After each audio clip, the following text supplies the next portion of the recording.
Finally guys, the Tesla Model 3 has arrived here in Malaysia, and not only that, we're also getting the absolute latest Highland facelift version of this car.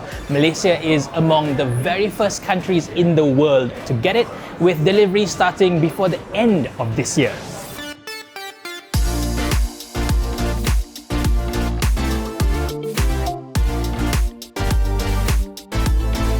Its pricing is also ultra competitive, with this car starting from just 189,000 ringgit. That immediately makes all other sedan EVs in the market like the Hyundai Ioniq 6 and the BMW i4 look almost absurdly overpriced. For now, there are two variants available in Malaysia, the rear-wheel drive standard range for 189,000 ringgit. This gets you a maximum range of 513 kilometers and a 0 to 100 time of just 6.1 seconds. If that's not enough for you, there's also the all-wheel drive long-range version that can go up to 629 kilometers properly long range with a 0 to 100 time of just 4.4 seconds. That's extremely fast. As standard, you get a 4-year vehicle warranty and an 8-year warranty for the battery pack and drive unit. This car is already open for booking on the local website with a booking fee of 1,000 ringgit. But fair warning, the booking fee is not refundable and it doesn't even count into the full price of the car. Also, all the prices I mentioned are for the base forms, including the standard white paint. If you want either the black or the blue, you got to add on an extra 5,000 ringgit. The grey is an extra 7,500, and the fantastic looking red is an extra 11,000 ringgit. It's the same with the wheels as well. As standard, you get 18-inch wheels with Michelin rubber, but you can get the 19s but with Hankook tires for an extra 7,500 ringgit. The interior standard is black, but if you want the white, that's an extra 5 grand. For the facelift, the Model 3 does look a lot nicer, a lot more modern and sleek compared to the old car. The fenders, the bonnet, the lights and bumpers are all new. The lights especially have this rather slim and sleek look, so it does have a lot less of that, over surprised duck face in the old car. But one thing, you do lose out on the fog lights with the facelift. At the back, you've also got a brand new tailgate with restyled taillights. This to me looks far sleeker, far more balanced compared to the rather bloated and frumpy Model Y. Plus, this being far lower, far lighter, its range is also quite a fair bit longer than the crossover version.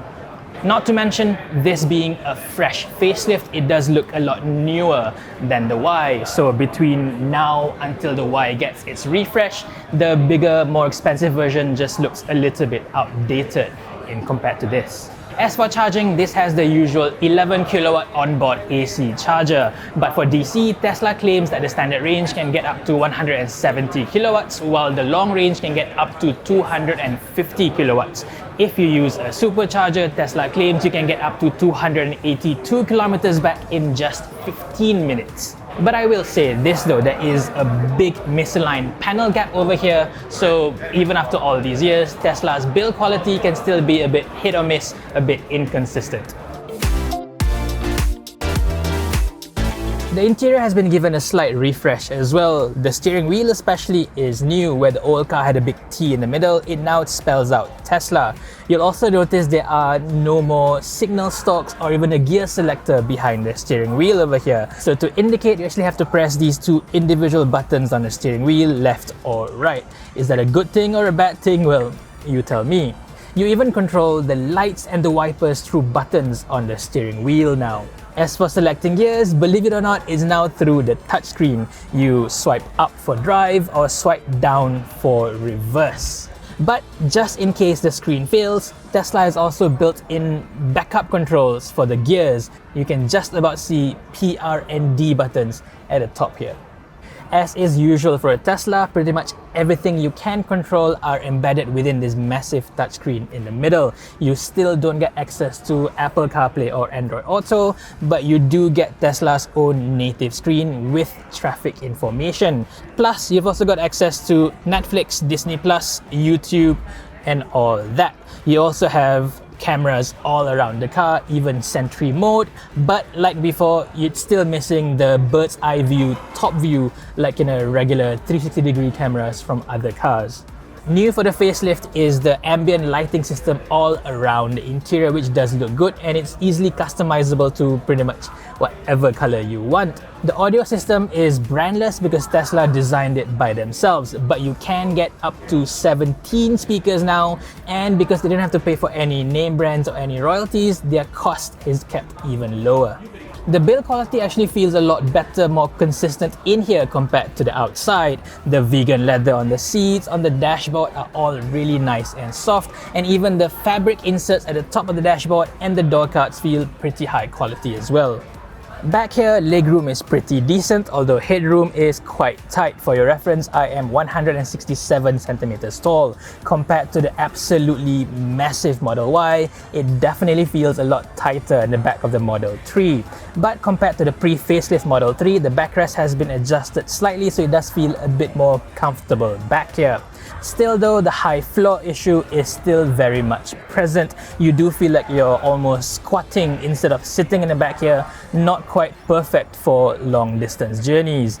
New for the facelift is this rear screen over here. You now control your aircon vents, your aircon fan, and even the volume through the screen. You can even watch Netflix in the back here. Just like before, the Model 3 gets a full glass roof as standard, but it's always open. There are no sunshades available. For that, you gotta buy an optional accessory. Another addition for the facelift is the inclusion of double glazing windows all around, so the inside will feel far quieter now than before. They've also added extra cross bracings on all the doors for even better safety, so the doors even feel more solid as you close them. Also improved is the suspension system. The pre-facelift Model 3 can feel a little bit too bumpy, a bit too busy or firm through bad roads, but the new version is supposed to be far more comfortable. The boot looks pretty decent at over 400 liters, plus you do get a massive hole under the floor. But this being a sedan, the actual opening, the boot aperture does look pretty tight. At the front, you also get an extra about 90 liters for the frunk. So that's the Tesla Model 3, now officially launched here in Malaysia, ready for deliveries very, very soon. We will have a quick review of this car very soon, so stay tuned for that. For now, what do you think of the 3's new looks, new features, and would you get this over the Tesla Model Y? Do let me know in the comment section below. For now, thank you for watching and stay safe everyone.